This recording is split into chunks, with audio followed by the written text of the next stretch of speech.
is Edward Presley, and I was an FBI agent from August 2003 until April 2016. 5 of those years I served on the Texas-Mexican border out of the Brownsville office. Human trafficking cannot be separated from human smuggling or any other type of smuggling for that matter. It's a heinous crime against humanity, and it's casually participated in by far too many people on this side of the border. And the victims of human trafficking suffer a great many evils that would enrage and incense any of us if somebody even thought about doing it to one of us.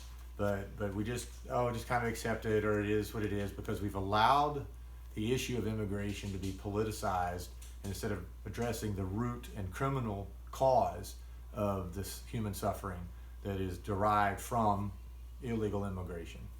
I did some outreach to immigrant advocacy groups. These are people that are trying to help anybody and everybody come into the United States by any means necessary, but they were a good ally. From this outreach effort to these immigrant advocacy groups, I began to conduct a lot of interviews. Most of them ended up being of people under the age of 18 in their early teenage years, some a little bit younger than that.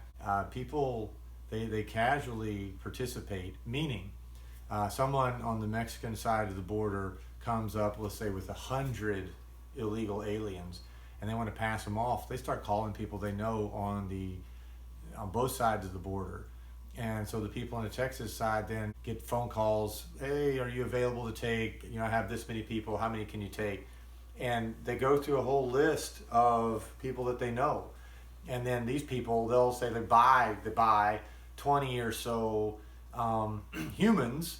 Now they don't buy them outright to own them, but they receive a certain amount of money in order to transport them along the next step of the path. And then they are in turn, they hold these people until they receive the money. So to do it, they call the next person, hey, I need some help transporting them.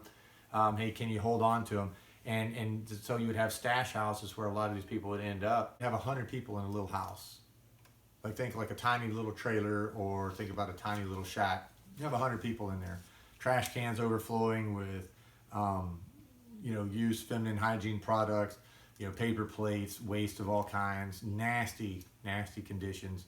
But just stick them in there and get whatever money you can get to sell them to whoever's going to move them a little farther up the road until they receive the money that they want to receive for whatever the next step is.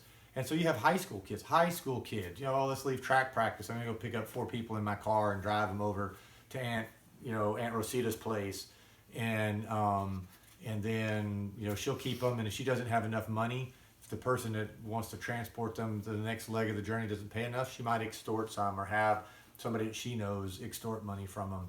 And so it is not, don't think of smuggling in the sense of a very organized system where all these people are always doing the same thing and always talking with the same groups and the same individuals. Nope, just absolute chaos, because people treated other people like they were cows going to the auction house, just moving them along, getting what you can get. Yeah, I'll take these 6, or I'll take these 20, and then farming them out to somebody else.